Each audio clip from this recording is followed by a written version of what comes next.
Michael Faraday 1791 को जन्मे British नागरिक माइकल फैराडे एक लोहार का बेटा था जिसे चौथी कक्षा में स्कूल छोड़ना पड़ा।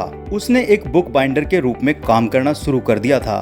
कई सालों तक बुक बाइंडर का काम करने के बाद 21 वर्ष के होने के बाद फैराडे एक बड़ी दुनिया में जाने का ख्वाब देखने लगे और उन्हें बड़े बनने का मौका भी मिल गया जब एक कस्टमर ने उन्हें एक शो का टिकट दिया। उस शो का नाम था science for the public. Science for the public show की शुरुआत लंदन में रॉयल इंस्टीट्यूशन में हुई थी। हम्फ्री दवे शो के होस्ट थे। हम्फ्री दवे उस जमाने के जाने माने वैज्ञानिक थे जिन्होंने कई केमिकल्स एलिमेंट खोजे थे जैसे कि कैल्शियम और सोडियम। वो एक कमाल के शोमैन भी थे। उनका शो लोगों को बहुत अच्छा लगता था। अपने उस शो में दवे इलेक्ट्रिसिटी का प्रदर्शन कर रहे थे। लोगों को वह शो बहुत अच्छा लगा और लोगों ने खूब तालियां बजाई, मगर फैराडे ताली नहीं बजा रहे थे। वो दवे के भाषण का एक एक शब्द लिख रहे थे। बुक बाइंडिंग का काम उन्हें आता था, इसलिए उन्होंने उनके सभी भाषणों को इकट्ठा करके एक किताब की शक्ल में बांधकर रख लिया था। कुछ समय बाद उस किताब जिसमें दवे के व्याख्यान लिखे थे दवे को देने चले गए। उन्हें ये लगा कि ऐसा करने से उन्हें दवे से मिलने का मौका मिल जाएगा और असल में यह तोहफा फैराडे की एक नई दुनिया में पहुंचने की वजह भी बना। उन्होंने शुरुआती दिनों के दौरान बहुत सी शैक्षणिक कार्यों का अध्ययन करने के बाद विज्ञान और विशेषकर बिजली के साथ प्रयोग विकसित करने शुरू किए। ये एक ब्रिटिश वैज्ञानिक थे जिन्होंने इलेक्ट्रोमैग्नेटिज्म और इलेक्ट्रोकेमिस्ट्री के अध्ययन में योगदान दिया। उनकी मुख्य खोजों में इलेक्ट्रोमैग्नेटिक इंडक्शन, डायमैग्नेटिज्म और इलेक्ट्रोलाइसिस सिद्धांत शामिल हैं। उनके आविष्कारों से ही डायनामा तथा इलेक्ट्रिक मोटर का निर्माण हुआ। फैराडे ने बेंजीन की खोज की, क्लोरीन के क्लैथरेट हाइड्रेट की जांच की। साथ ही साथ इन्होंने बंसन बर्नर के प्रारंभिक रूप और ऑक्सीकरण संख्याओं की प्रणाली का आविष्कार भी किया। इसी के साथ साथ फैराडे ने ही एनोड, कैथोड, इलेक्ट्रोड और आयन जैसी लोकप्रिय शब्दावलियों की भी खोज की। साथ ही साथ फैराडे को rotation, field theory, magneto optical effects की खोज के लिए भी जाना जाता है। फैराडे अपने आविष्कारों से मानवता को बदलने में लगे थे कि उसी वक्त उनको एक बीमारी ने घेर लिया। जब फैराडे 49 वर्ष के थे तब उनको मेमोरी लॉस और डिप्रेशन ने घेर लिया था। इसके कारण उन्हें कुछ याद भी नहीं रहता था। महान वैज्ञानिक फैराडे ने 1867 में दुनिया को अलविदा कह दिया। थॉमस एल्वा एडिसन दुनिया को बल्ब की रोशनी का तोहफा देने वाले मशहूर वैज्ञानिक थॉमस एल्वा एडिसन का जन्म 11 फरवरी 1847 को अमेरिका में हुआ था। आपको जानकर हैरानी होगी कि उनके नाम 1093 पेटेंट हैं जो उनकी मेहनत को दर्शाते हैं। आपको बता दें कि एडिसन की ज़िंदगी में ऐसा भी एक दौर आया था जब उन्हें स्कूल ने पढ़ाने से मना कर दिया था, लेकिन यह बात उन्हें पता तब चली जब वो फोनोग्राम और इलेक्ट्रिक बल्ब जैसे आविष्कार कर चुके थे। बिजली के बल्ब की खोज इनकी सबसे बड़ी खोज मानी जाती है। बिजली के बल्ब के आविष्कार करने में उन्हें कड़ी मेहनत करनी पड़ी। एडिसन बल्ब बनाने में 10,000 बार से अधिक असफल हुए, जिस पर उन्होंने कहा, मैं कभी नाकाम नहीं हुआ, बल्कि मैंने 10,000 ऐसे रास्ते निकाले जो मेरे काम नहीं आ सके।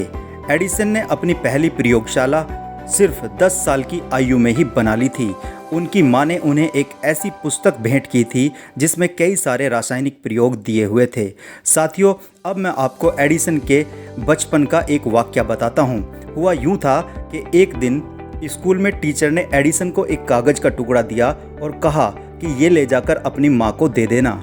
एडिसन ने बिना खोले ही उस पत्र को अपनी माँ को दे दिया तो उनकी माँ नैन्सी मैथ्यू एलियट, जो कि सुशिक्षित डच परिवार से आती थी, वह कागज़ पढ़ते पढ़ते तकरीबन रो पड़ी।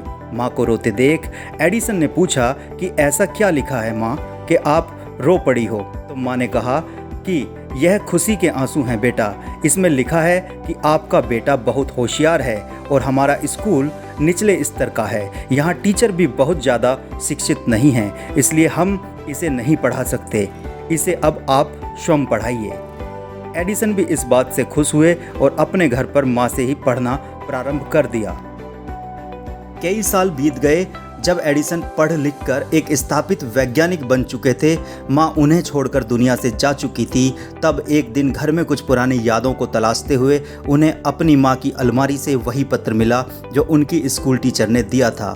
वो पत्र पढ़कर एडिसन अपने आंसू नहीं रोक सके, क्योंकि उस पत्र में लिखा था कि आपका बच्चा बौद्धिक तौर पर काफ़ी कमज़ोर है, इसलिए उसे अब स्कूल ना भेजें। यही बात एडिसन ने अपनी डायरी में भी लिखी है कि एक महान माँ ने बौद्धिक तौर पर काफ़ी कमज़ोर बच्चे को सदी का महान वैज्ञानिक बना दिया।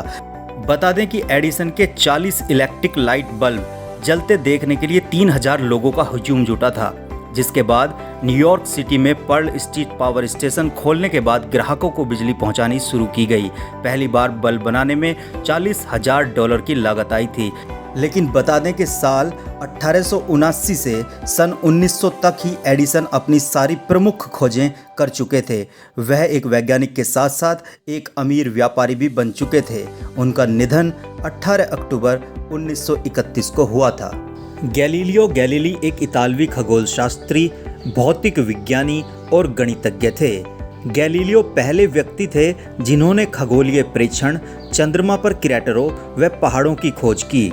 बृहस्पति के चारों उपग्रहों का अध्ययन करने के लिए उन्होंने सबसे पहले दूरबीन का उपयोग किया था। इन सभी उपग्रहों को गैलीली उपग्रह के नाम से जाना जाता है। गैलीलियो ने शुक्र की कलाओं का अवलोकन किया और सौर धब्बों के अध्ययन से सूर्य की घूर्णन गति का पता लगाया था। गैलीलियो ने निष्कर्ष निकाला कि अरस्तु का वैश्विक मानचित्र, जो अपने समय में अभी भी व्यापक रूप से विश्वसनीय था, गलत था। इसके बजाय उन्होंने कोपरनिकस के सूर्य केंद्रीय सिद्धांत का समर्थन किया था। यह समर्थन उन्हें कैथोलिक चर्च के साथ संघर्ष में ले आया। उन पर मुकदमा चलाया गया और अपने जीवन के अंतिम 8 साल के लिए उन्हें घर में नज़रबंद कर दिया गया। गैलीलियो का जन्म 1564 में पीसा में हुआ था।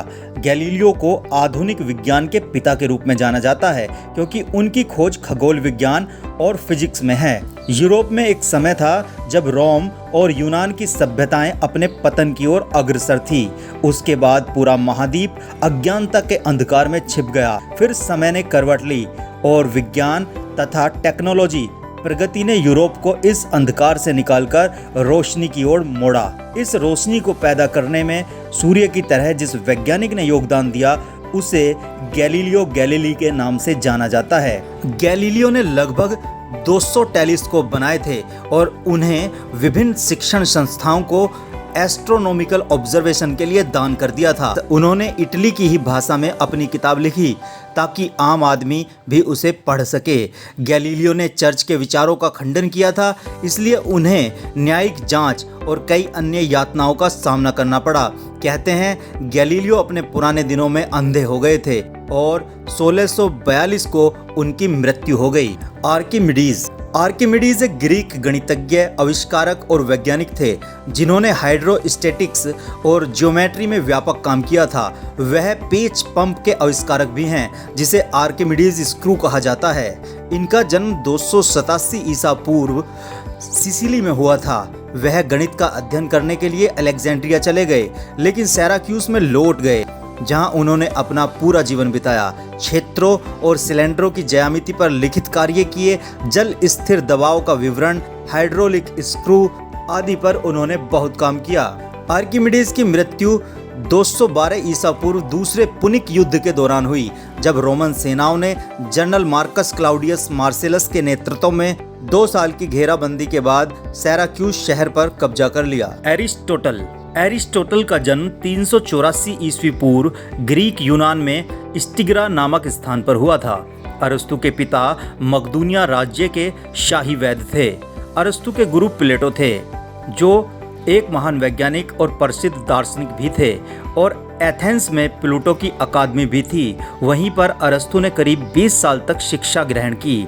प्लूटो अरस्तु से काफ़ी प्रभावित थे और अरस्तु को एकेडमी का मस्तिष्क कहते थे। अरस्तु कहते थे कि गरीबी के कारण ही क्रांति और अपराध का जन्म होता है। 346 ईस्वी पूर्व में अरस्तु मकदूनिया के राजा सिकंदर महान के भी शिक्षक नियुक्त हो चुके थे। सिकंदर अरस्तु को काफ़ी मानता और सम्मान देता था।